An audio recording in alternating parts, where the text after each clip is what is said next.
Sujudlah kepada Tuhan dengan berhiaskan keputusan.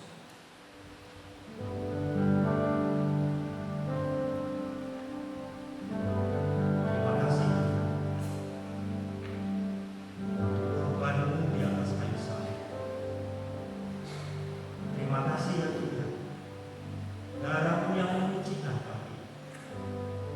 Terima kasih untuk keselamatan yang berdiri dalam kehidupan kami.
kami mengucap syukur untuk pengorbanan Kristus di kayu salib,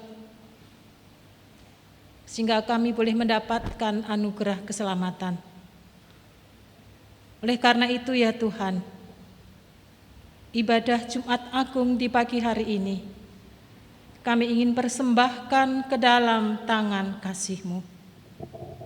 Kami mengakui pertolongan kita adalah di dalam nama Tuhan, Sang Pencipta langit bumi dan segala isinya, yang dalam kasih dan kesetiaannya tidak pernah meninggalkan buah perbuatan tangannya. Kasih karunia dan damai sejahtera dari Allah Bapa, Putra, dan Roh Kudus menyertai saudara sekalian. Amin.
Yohanes 3 ayat yang ke-17, sebab Allah mengutus anaknya ke dalam dunia, bukan untuk menghakimi dunia, melainkan untuk menyelamatkannya oleh Dia.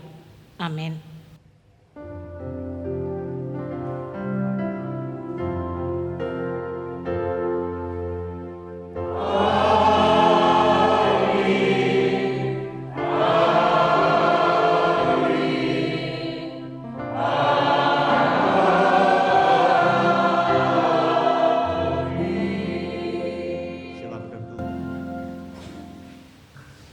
Selamat pagi Bapak, Ibu, dan Saudara yang dikasihi dan mengasihi akan Tuhan.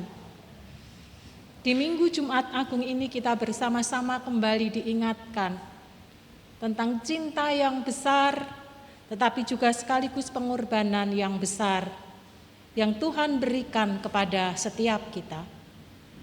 Di minggu-minggu Prapaskah yang kita hidupi bersama-sama dengan tema bangkitlah kerjakan keselamatanmu sampai akhir, terus akan mendorong dan memotivasi setiap kita, di mana Tuhan yang telah membebaskan setiap kita dari belenggu dosa lewat ibadah yang kita lakukan di pagi hari ini, kematian Kristus, maka belenggu itu sudah dipatahkan. Tuhan sudah menyelesaikan pekerjaan yang besar buat setiap kita. Oleh karena itu mari kita melakukan, menyambut anugerah yang Tuhan beri dengan bekerja giat untuk pekerjaan akan Tuhan. Jangan lagi mau setiap kita diperbudak oleh dosa, karena kita sudah dimenangkan oleh kematian Kristus, dan semua itu sudah selesai di kayu salib. Biarlah lewat ibadah di pagi hari ini, setiap kita kembali diingatkan dan mendapat semangat yang baru di dalam pengiringan kita akan Tuhan. Tuhan Yesus memberkati. Kita masuk dalam litani nubuatan hamba yang menderita. Bapak Ibu bisa lihat di layar LCD nanti.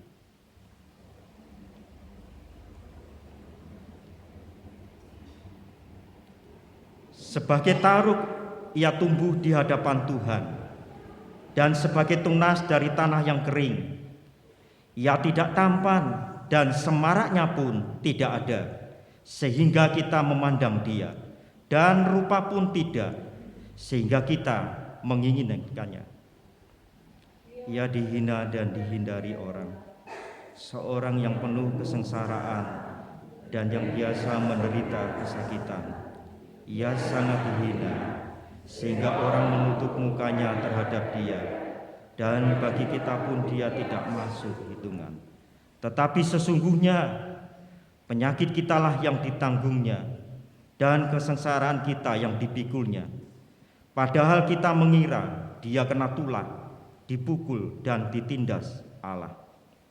Tetapi ia tertikam oleh karena pemberontakan kita, dia diremukkan oleh karena kejahatan kita. Ganjaran yang mendatangkan keselamatan bagi kita ditimpakan kepadanya, dan oleh bilur-bilurnya kita menjadi sembuh.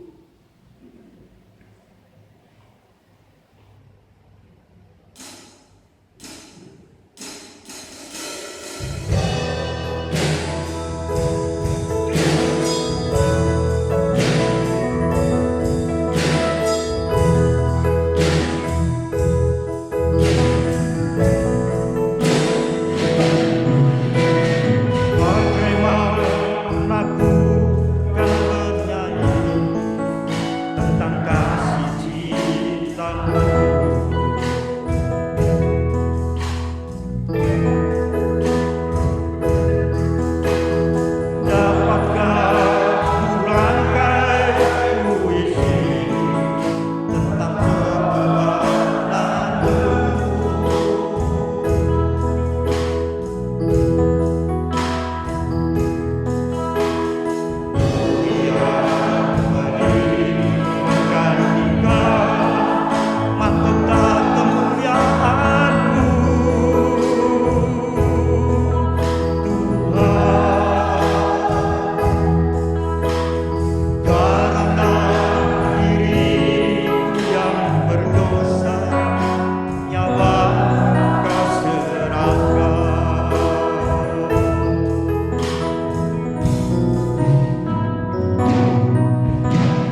Bapak Ibu jemaat bisa memperhatikan layar LCD. Kisah tentang sengsara Yesus Kristus. Akhirnya Pilatus menyerahkan Yesus kepada mereka untuk disalibkan. Sambil memikul salibnya, ia pergi keluar ke tempat yang bernama tempat tengkorak, dalam bahasa Ibrani Golgota. Dan di situ ia disalibkan mereka, dan bersama-sama dengan dia disalibkan juga dua orang lain, sebelah menyebelah, Yesus di tengah-tengah. Dan Pilatus menyuruh memasang juga tulisan di atas kayu salib itu, bunyinya, Yesus orang Nazaret, Raja orang Yahudi. Sudah prajurit-prajurit itu menyalibkan Yesus, mereka mengambil pakaiannya, lalu membaginya menjadi 4 bagian, untuk tiap-tiap prajurit 1 bagian. Dan jubahnya juga mereka ambil. Jubah itu tidak berjahit, dari atas ke bawah hanya 1 tenunan saja. Sesudah itu, karena Yesus tahu bahwa segala sesuatu telah selesai, berkatalah ia supaya genaplah yang tertulis di dalam kitab suci, "Aku haus." Di situ ada suatu bekas penuh anggur asam. Maka mereka mencucukkan bunga karang yang telah dicelupkan dalam anggur asam pada sebatang hisop, lalu mengunjukkannya ke mulut Yesus. Sesudah Yesus minum anggur asam itu, berkatalah ia, "Sudah selesai." Lalu ia menundukkan kepalanya dan menyerahkan nyawanya. Kita akan mendengarkan vokal dari majelis, bisa mempersiapkan diri.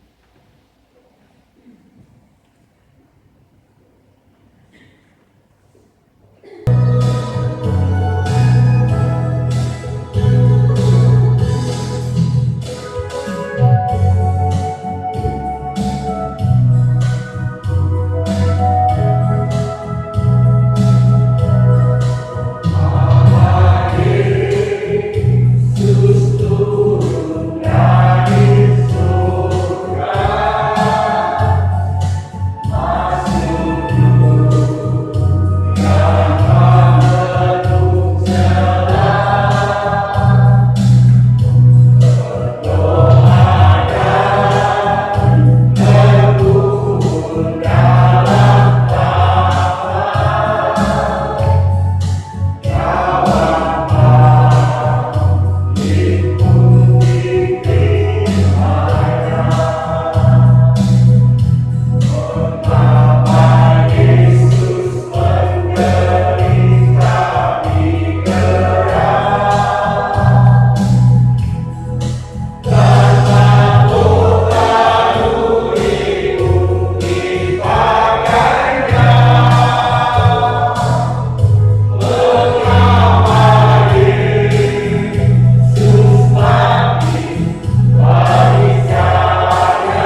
bagi kami Tuhan.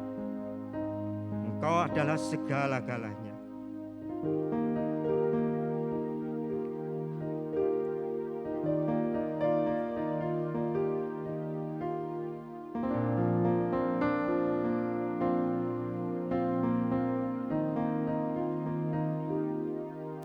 Ditinggikan, dimuliakan,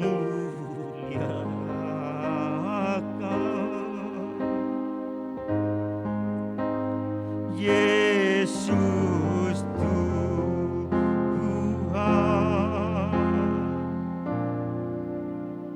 Kau Raja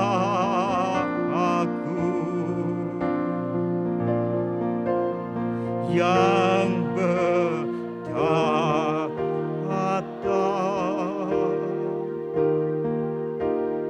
yang berkuasa,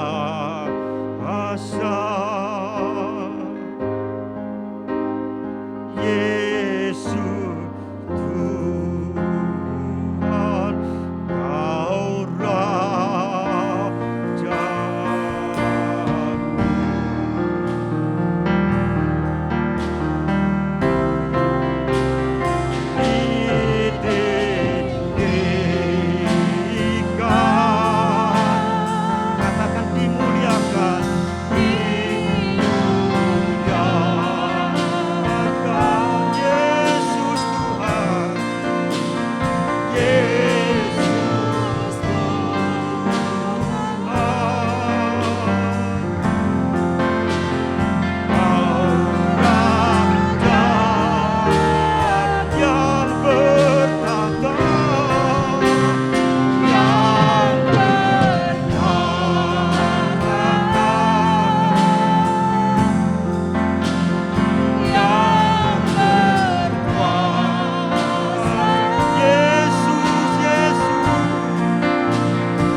Kami siap berdengar-dengaran dengan sabda-Mu di pagi hari ini. Kami membuka hati kami untuk Roh Kudus bekerja di dalam hidup kami. Kami menyerahkan waktu ini sepenuhnya ke dalam tangan kasih-Mu. Baik hamba-Mu yang menyampaikan benih firman-Mu maupun sidang jemaat-Mu yang mendengarkannya. Kami akan bertumbuh bersama-sama di dalam Kristus. Di dalam nama Tuhan Yesus Kristus Allah yang hidup, kami menyerahkan benih firman Tuhan pagi hari ini. Injil Yohanes pasal 19 ayat 30 sampai dengan ayat yang ke-37. Injil Yohanes pasal 19 ayat 30 sampai dengan ayat yang ke-37. Demikian bunyi kebenaran firman Tuhan.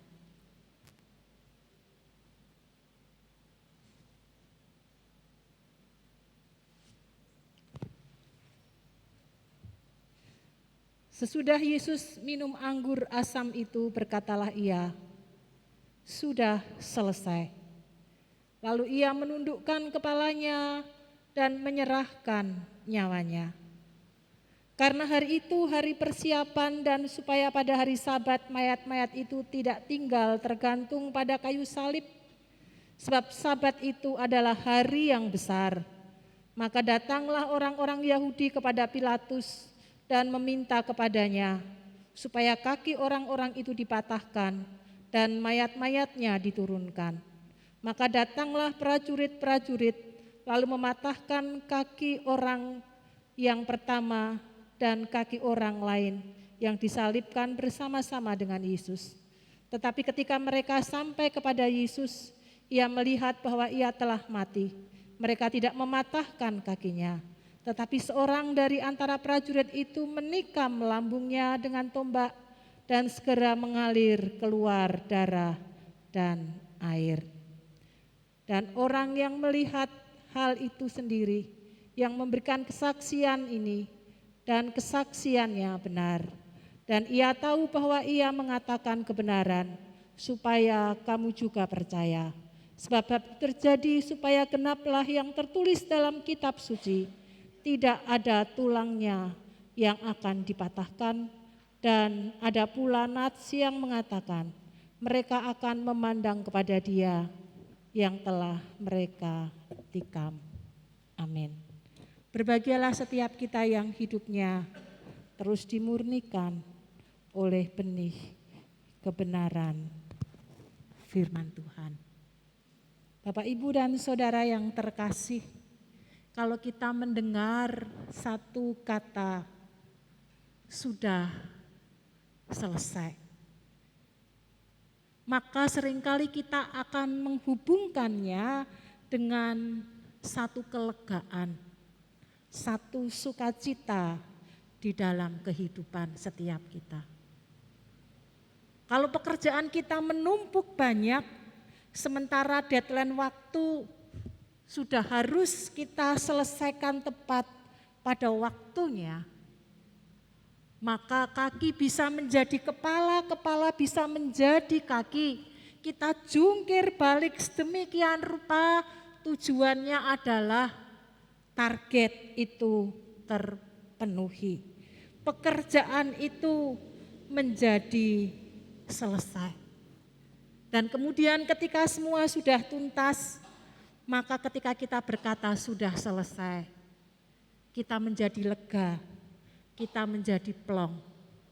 Kalau saya biasanya yang saya lakukan, ketika banyak pekerjaan yang menyita, menguras pikiran, tenaga, lalu saya ke tempat tidur dan berbaring sejenak.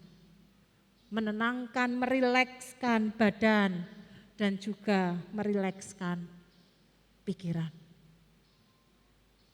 Kalau kita punya masalah yang rumit, orang berkata seperti benang ruwet yang sulit untuk diurai dan kita tidak tahu jalan keluarnya.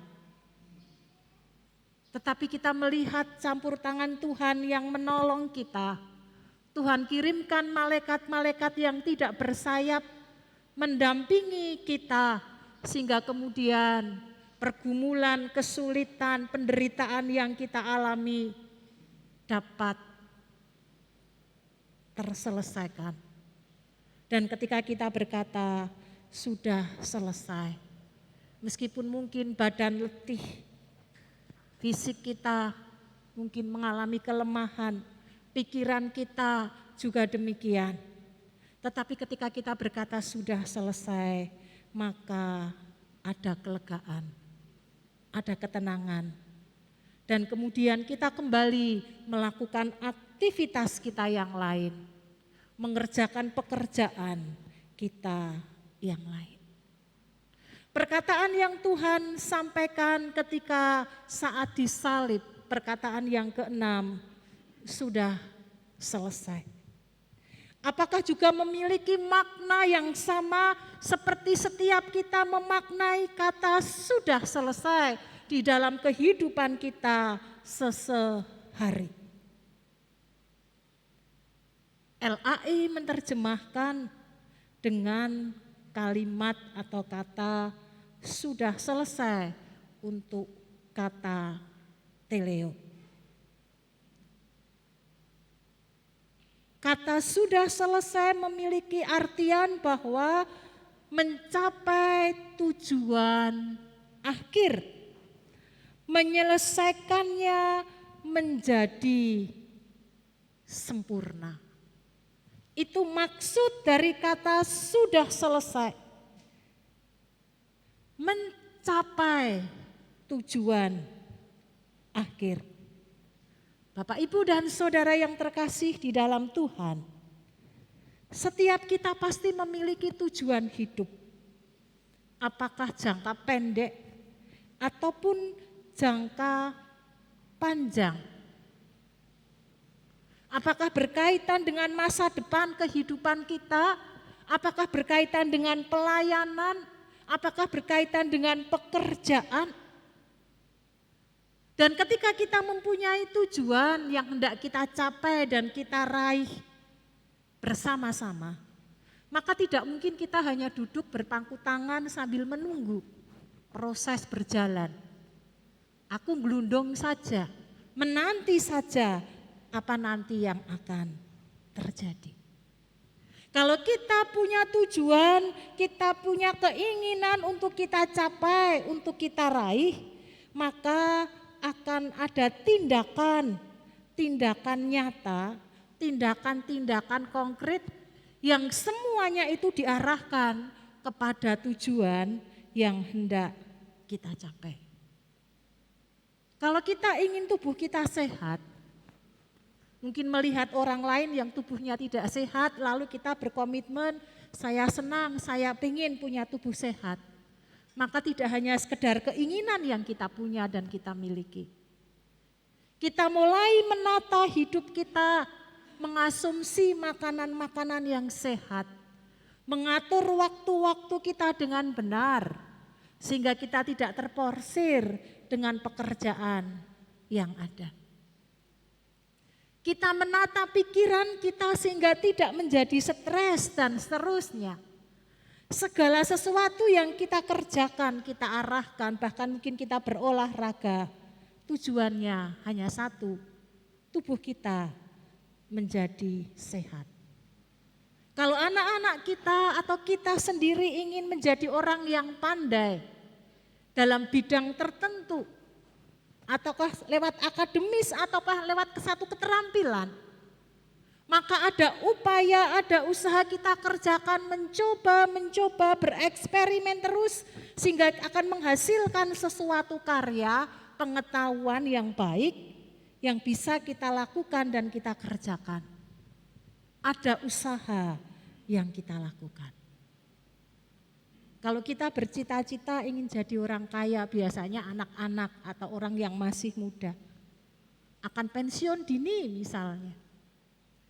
Maka yang dilakukan ia akan sejak muda, ia akan bekerja keras, melakukan banyak hal, hidup hemat, sehingga rancangannya ketika di usia lansia atau mungkin usia di mana mungkin 50 atau 60 tahun tidak akan bekerja berat dan hanya akan menikmati dari jerih lelah yang ia lakukan selama ia muda.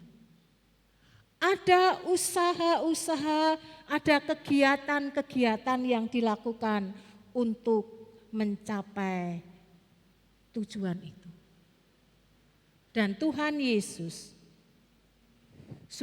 sudah mencapai tujuan akhir dengan sempurna.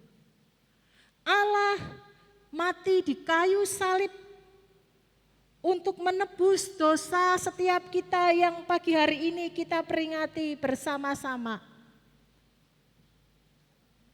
Agar setiap kita yang percaya mendapatkan anugerah keselamatan. Tujuan akhir itu sudah Allah lakukan. Meskipun di dalam proses menuju kepada tujuan akhir itu kalau kita melihat secara jelas 3,5 tahun Allah menyembuhkan, Allah membangkitkan orang mati, Allah mengajar para murid dan orang banyak sedemikian rupa. Allah melakukan mujizat bagi banyak orang sehingga orang banyak mengalami lawatan Tuhan. Banyak orang berbondong-bondong mengikut Tuhan. Tapi itu bukan tujuan akhir Allah datang ke dalam dunia ini. Itu hanya pernak-pernik di dalam mengerjakan pekerjaan Allah menuju kepada tujuan yang sesungguhnya, tujuan akhir, yaitu kematiannya di kayu salib. Bahkan ketika dunia mencoba mengubah haluan, ketika si jahat iblis mencoba mengarahkan, mengalihkan yang lain, ketika Tuhan Yesus berpuasa dan di akhir puasa itu iblis mencobai dia, maka Tuhan Yesus tetap fokus kepada tujuan yang hendak dicapai. Ketika ia akan masuk ke Yerusalem untuk menyerahkan diri dan nyawanya, tetapi situasi dan kondisi yang ada berubah total. Orang bersukacita membawa palem, melepas jubahnya sebagai alas dan mengeluh-elukan Yesus sebagai Raja, sebagai Mesias yang dinanti-nantikan oleh bangsa Israel. Yesus diagungkan sedemikian rupa, Yesus dimuliakan sedemikian rupa, meskipun lingkungan, situasi, suasana di sekitar menggiring dia untuk mengalihkan tujuan utamanya. Tetapi Yesus tetap pada tujuannya. Ia tidak berubah haluan karena ia tahu bahwa tujuan Allah mengutus dia bukan untuk hal itu, tetapi untuk menyerahkan nyawanya di kayu salib dan menjadi tebusan sebagai anak domba yang dibantai, agar setiap kita yang percaya kepada Kristus sehingga kita mendapatkan anugerah keselamatan, upah maut itu tidak menjadi bagian umat manusia yang dicintainya. Dan sudah terlaksana dengan sempurna, tanpa cacat, tanpa celah. Itu sama seperti seorang pengukir yang profesional. Ketika ia membuat satu pahatan patung, mungkin dia mulai membuat secara garis besar, secara kasar bentuk patung yang ia buat. Setelah itu dia mulai lagi memahat secara detail bagian-bagian, baik yang besar maupun yang kecil, dia lakukan, dia kerjakan. Setelah ia membuat patung itu secara detail, lalu ia kembali mengamati, mencermati patung itu. Dia lihat dari sisi depan, dari samping, dari belakang, mungkin dari atas mungkin.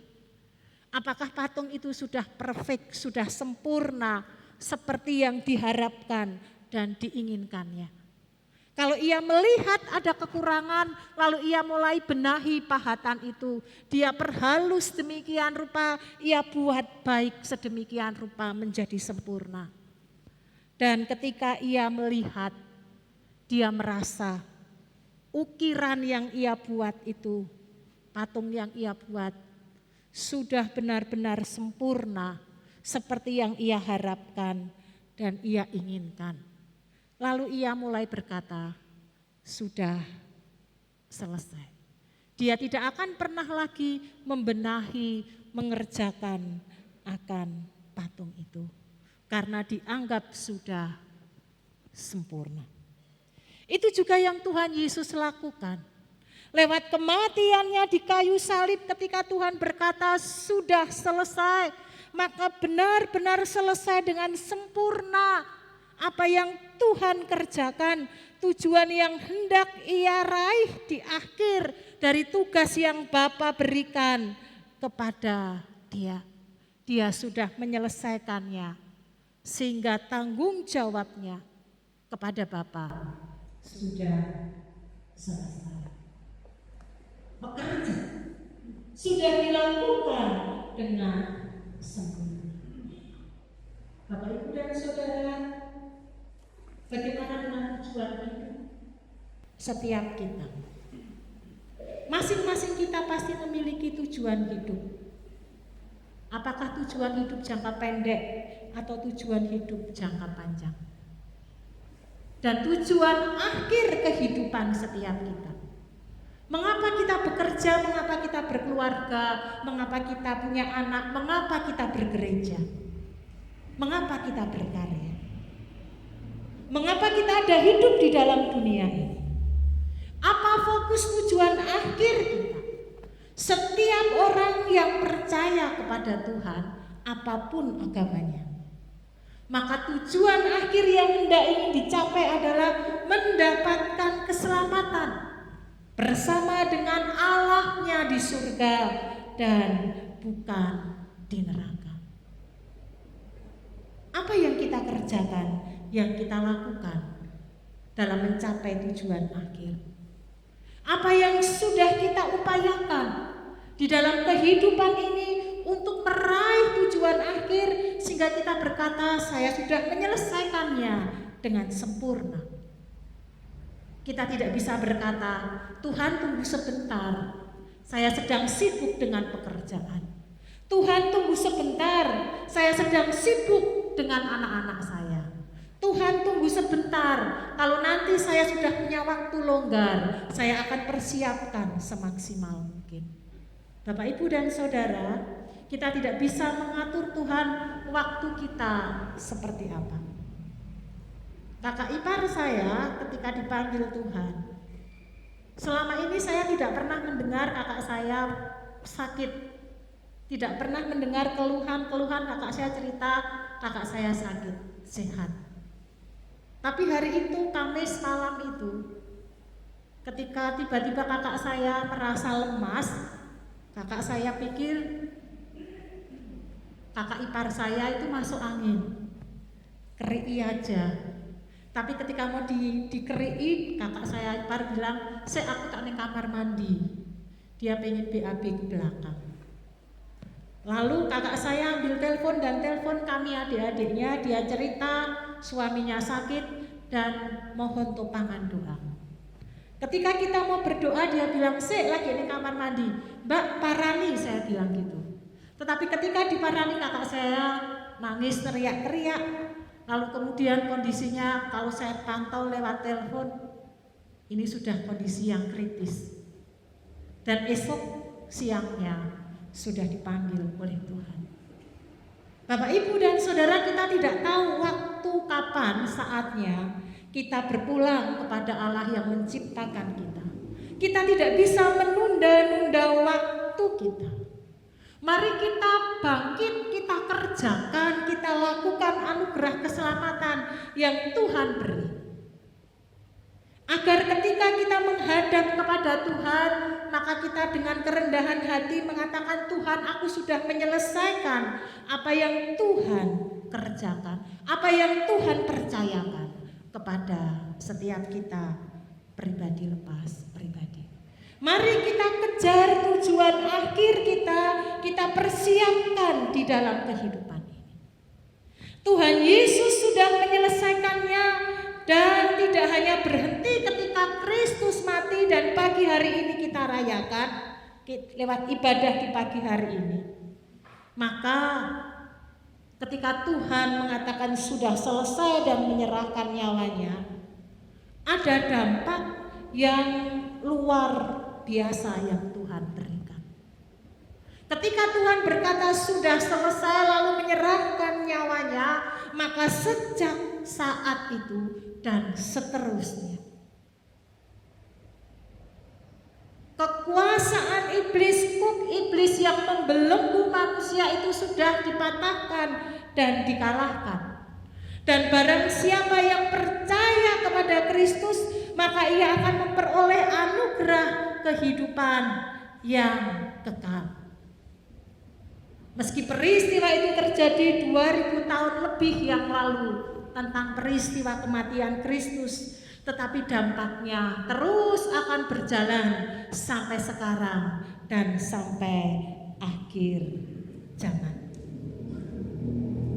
Sungguh luar biasa Allah yang kita sembah di dalam kehidupan kita, Tuhan Yesus Kristus.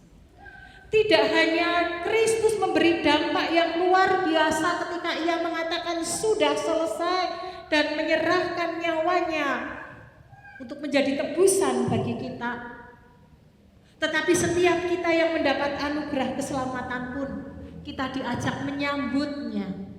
Kita diajak, mari kita bangkit mengerjakan bagian apa yang menjadi tugas dan tanggung jawab setiap kita pribadi lepas pribadi. Kalau Allah yang menciptakan kita memiliki dampak yang luar biasa, maka setiap kita pun orang-orang yang percaya, ketika kita hidup di dalam terang kebenaran Kristus, maka dampak itu pun akan berpengaruh bagi kehidupan kita secara pribadi, maupun juga berdampak bagi orang-orang yang ada di sekitar kita. Ketika kita ingin belajar hidup seperti Kristus, melakukan firman-Nya dengan hal-hal yang kecil dan sederhana, maka pertama-tama akan berdampak bagi kehidupan kita. Kita akan menjadi lebih baik kerohanian kita. Tetapi tidak hanya berhenti dalam lewat kehidupan setiap kita, tetapi ketika kita melakukan sesuatu yang baik, sesuatu yang mulia, sesuatu yang memuliakan nama Allah, maka juga akan berdampak bagi orang-orang di sekitar kita, bagi keluarga kita. Semakin besar otoritas, kuasa yang dimiliki, maka akan semakin besar dan meluas dampak yang terjadi. Apa yang akan kita sebarkan? Dampak apa yang akan kita bagikan kepada saudara-saudara kita? Apakah akan membuat orang menjadi semakin percaya lewat kehidupan kita? Atau ketika kita dalam hidup ini melakukan sesuatu yang tidak benar di dalam Tuhan, sehingga akan memberi dampak yang negatif kepada saudara-saudari kita, sehingga iman mereka tidak bertumbuh karena sikap dan perilaku kita. Bapak, Ibu, dan saudara yang dikasihi oleh Tuhan, mari dalam hidup ini kita memberi dampak yang baik bagi orang-orang yang kita kasihi, bagi orang-orang yang ada di sekitar kita, sehingga mereka pun boleh merasakan anugerah keselamatan yang Tuhan beri. Tugas apa yang Tuhan kerjakan ketika Ia mengatakan sudah selesai, yaitu kematiannya di kayu salib untuk menyelamatkan setiap kita pribadi lepas pribadi. Kematian Kristus sangatlah penting, sehingga ketika kita membaca ayat nats yang kita baca, satu perikop sendiri dari ayat 31 sampai 37 menceritakan tentang kematian Kristus, untuk menyatakan bahwa memang Kristus sudah mati, karena kematiannya itu sesuatu yang sangat berharga, karena kematiannya itu adalah tugas akhir yang harus diemban oleh Tuhan Yesus, sehingga kemudian tentara itu mengambil tombak dan menancapkan di lambung Tuhan Yesus sebagai satu bukti nyata, sebagai satu bukti konkret bahwa Yesus benar-benar sudah mati, sudah selesai apa yang Bapa percayakan untuk menyelamatkan umat manusia di dunia ini. Biarlah lewat ibadah Jumat Agung kita tidak hanya sekedar melihat dan mengenang peristiwa kematian, kesengsaraan Kristus, tetapi biarlah itu menjadi semangat kita, nilai-nilai iman, nilai-nilai kebajikan, nilai-nilai yang dihidupi Kristus, kita belajar untuk menghidupinya. Kalau Kristus sudah menyelesaikan tujuan akhir dengan sempurna, mari kita yang masih dianugerahi kehidupan ini, kita juga berlomba-lomba untuk mengerjakannya. Sehingga di Filipi pasal 1 ayat 21 sampai 22 berkata, "Karena bagiku hidup adalah Kristus dan mati adalah keuntungan. Tetapi jika aku harus hidup di dunia ini, itu berarti bagiku bekerja, memberi buah." Biarlah ini menjadi komitmen, menjadi semangat, dan menjadi kerinduan kita bersama-sama. Hidup untuk Kristus dan menghasilkan buah. Amin. Mari kita tundukkan kepala, kita datang kepada Tuhan.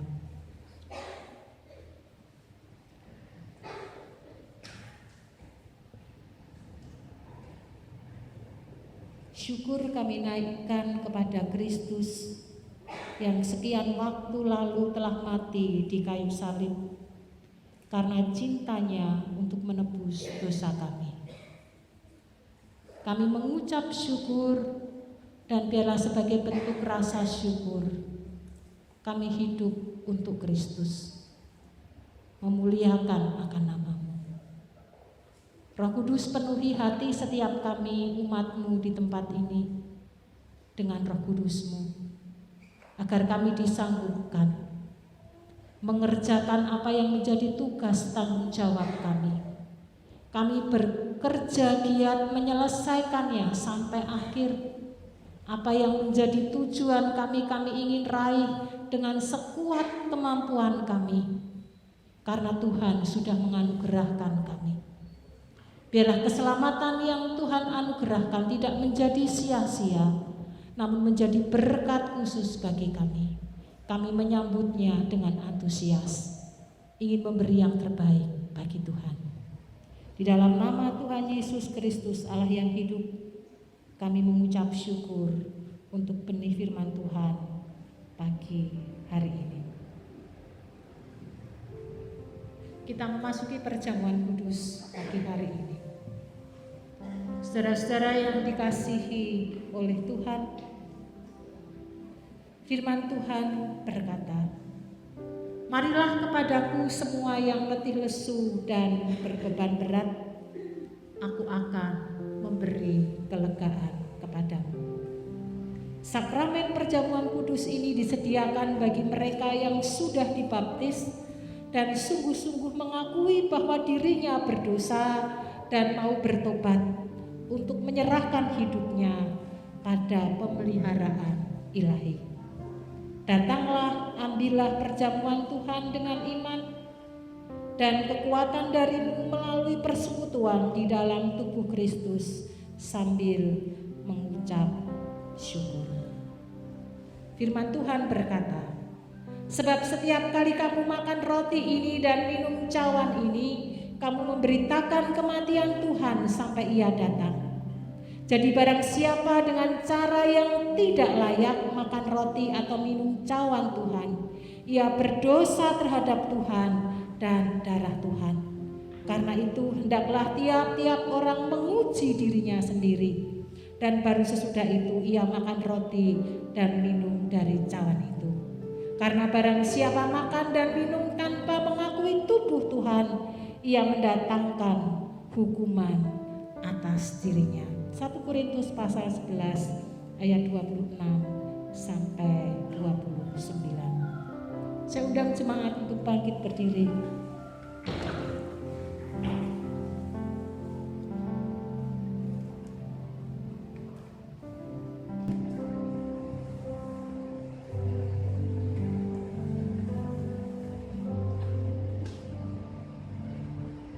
Mari kita mengaku dosa kita di hadapan Tuhan.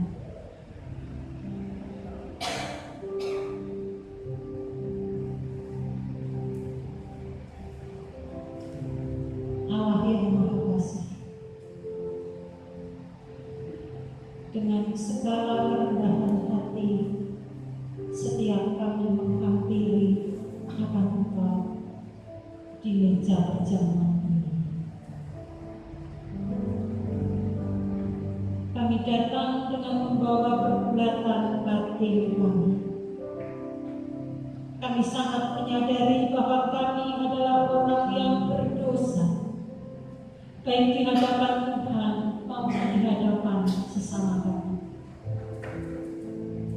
Maka kiranya melalui perjamuan di pagi hari ini, setiap kami diperdamaikan melalui penebusan Yesus Kristus. Amin. Silakan duduk.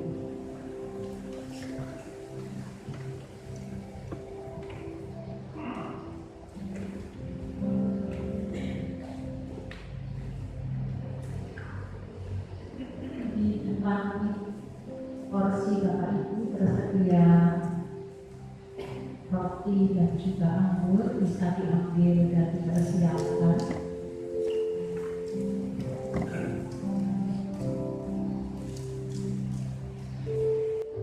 Apakah ada Bapak Ibu dan Saudara yang belum mendapatkan roti dan juga anggur di meja Bapak Ibu? Para Bapak Ibu sudah siap untuk mengikuti perjamuan di pagi hari ini, dapat mengangkat tangan.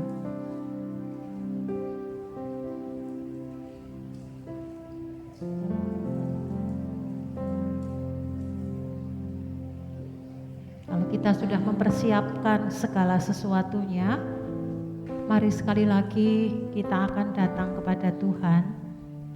Kita menyerahkan roti dan juga anggur yang akan kita pakai untuk perjamuan di pagi hari ini, agar sungguh disucikan dan dikuduskan oleh Tuhan. Mari sekali lagi kita datang kepada Tuhan.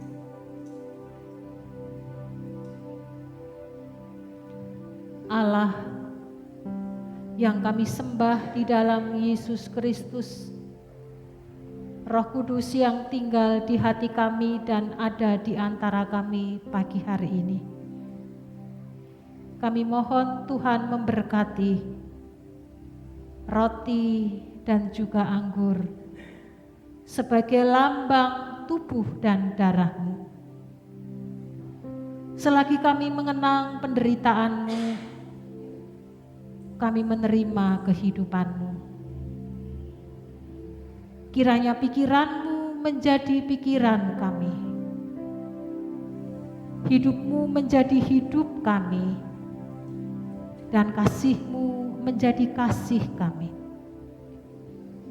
Layakkanlah setiap kami untuk makan dan minum bersama, serta layakkanlah hamba-Mu memberikan sakramen perjamuan kudus ini bagi umat-Mu.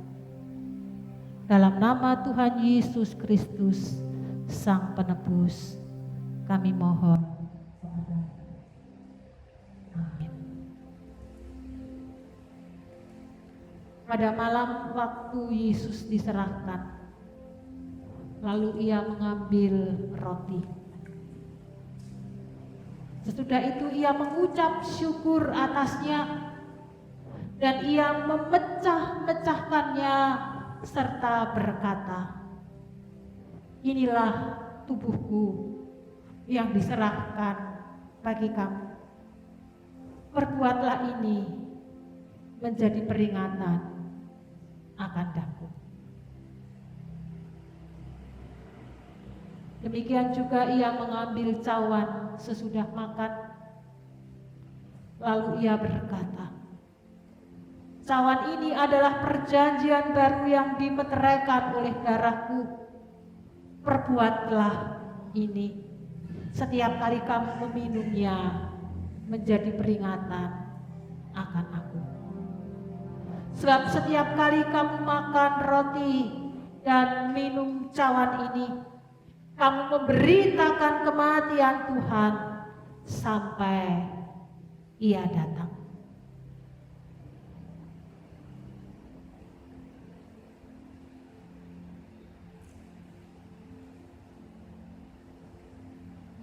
Mari kita mengangkat roti kita.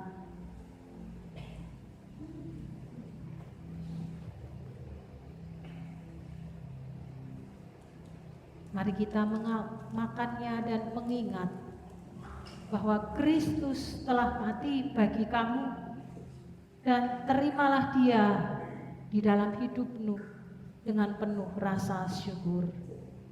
Di dalam nama Tuhan Yesus Kristus.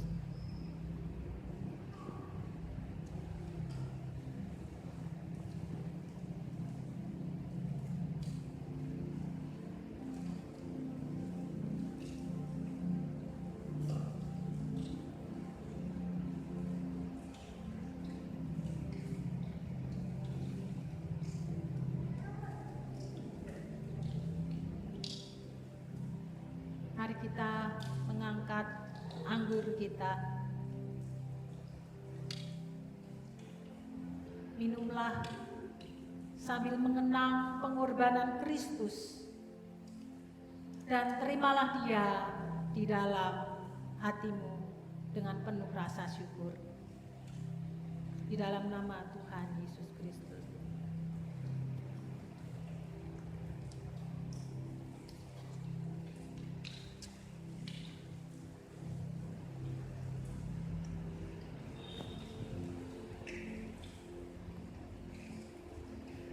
Mari kita bersaat teduh sejenak.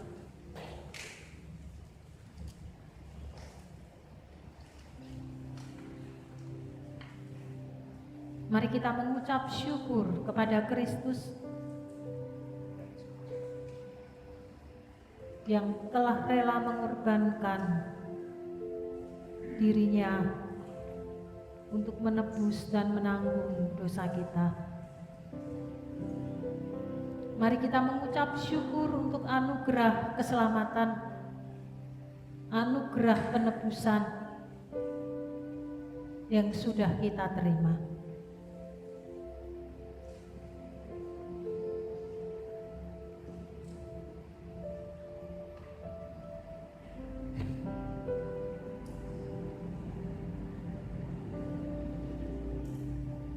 Bapa Surgawi, kami mengucap syukur.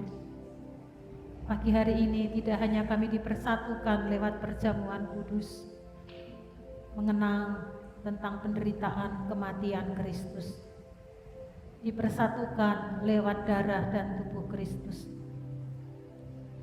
Kami mengucap syukur, biarlah ketika kami bersama-sama mengenang akan cinta kasih-Mu, roh kami semakin menyala-nyala dalam melayani akan Engkau. Kasih kami semakin bertumbuh luar biasa kepadamu. Lewat orang-orang di sekitar kami memancarkannya. Kami mengucap syukur untuk rahmat-Mu pagi hari ini.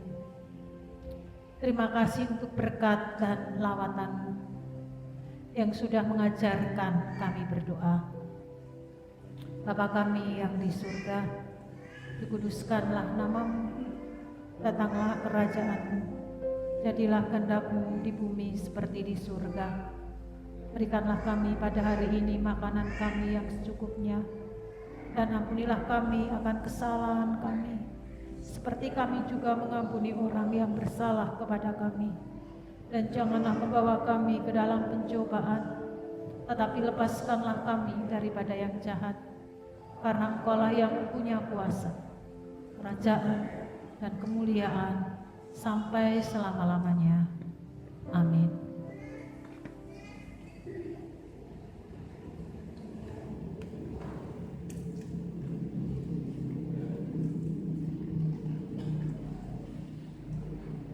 Bapak, Ibu, dan saudara yang kasih dalam Tuhan, kita persiapkan hati kita untuk memberikan persembahan, untuk mendukung pelayanan pekerjaan Tuhan di tempat ini. Seperti biasa, nanti Bapak Ibu ketika keluar dari gedung ini ada disediakan 2 peti di 2 pintu, bisa memasukkan persembahan Bapak Ibu.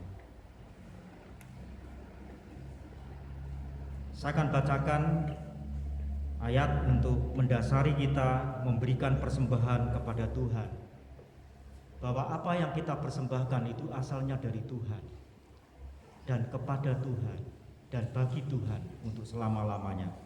Roma pasal 11 ayat 36. Sebab segala sesuatu adalah dari Dia dan oleh Dia dan kepada Dia. Bagi Dialah kemuliaan sampai selama-lamanya.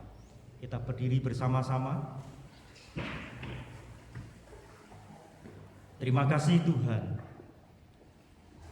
Kami boleh mengikuti ibadah ini, bahkan perjamuan kudus yang boleh kami terima pagi hari ini. Biarlah mempersekutukan kami dengan tubuh dan darah Tuhan yang dilambangkan dengan roti dan anggur, dan menjadi kekuatan penyemangat di dalam kehidupan kami, bahwa kami akan tetap terus kerjakan keselamatan kami sampai kepada akhirnya. Dan sekarang Tuhan, kami bawa korban persembahan kami di hadapan Engkau. Terima kasih ya Tuhan. Dalam nama Tuhan Yesus kami sudah berdoa. Amin. Silakan Bapak Ibu duduk. Dia adalah Tuhan yang menjadi pengharapan di dalam hidup ini. Hanya kepada Dia yang sudah mengorbankan dirinya di atas kayu salib. Aku percaya kepadamu.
kehidupan sidang jemaat dimanapun mereka berada ke dalam tangan anugerah-Mu. Kami sangat percaya akan pemeliharaan-Mu atas setiap umat-Mu. Saudara kami yang mengalami letih lesu berbeban berat, apakah berkaitan dengan kelemahan fisik, berkaitan dengan kehidupan keluarga dan rumah tangga, pekerjaan dan pelayanan, kami menyerahkan ke dalam tangan kasih-Mu. Kami mohon lawatan Tuhan turun atas umat-Mu, agar setiap kami sungguh mengalami hadirat Kristus, tidak hanya membawa kami mengalami damai sejahtera-Mu, tetapi kami juga dimampukan hidup berpengharapan hanya kepada Kristus.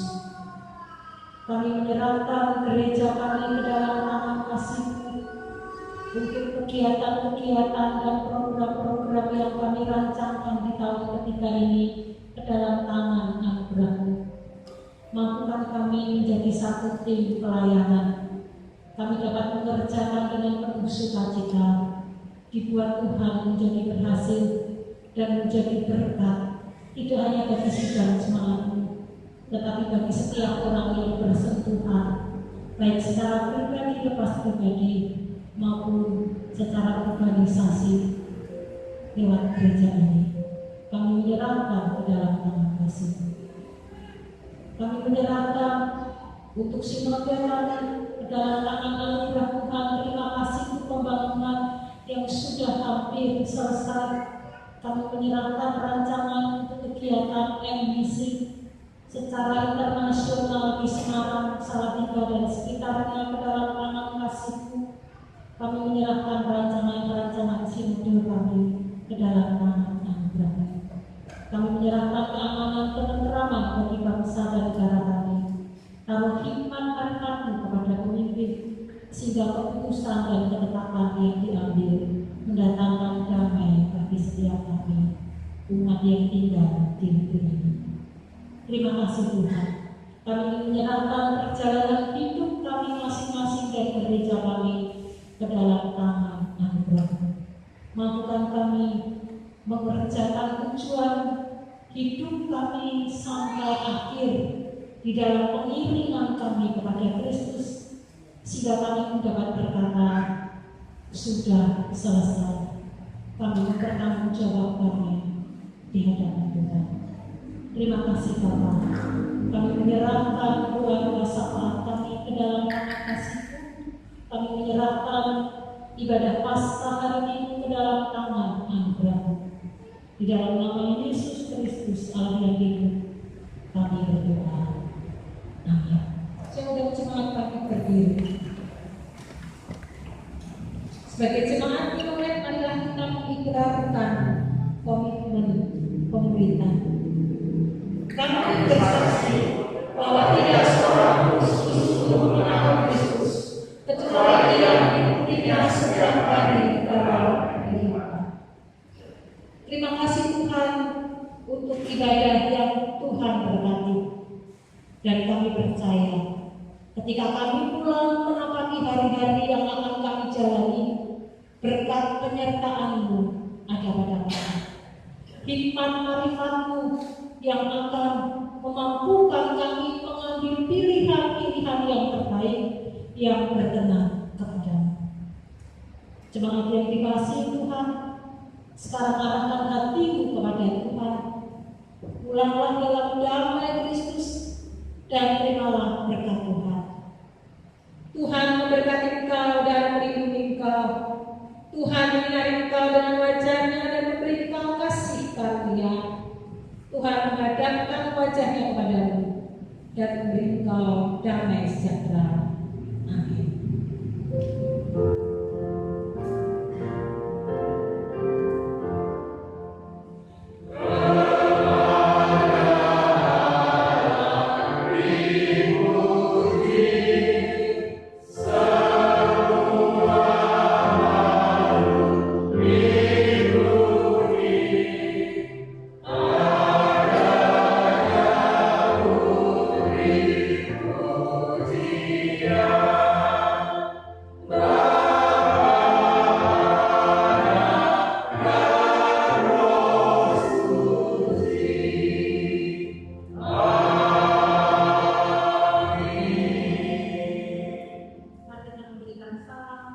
Tuhan Yesus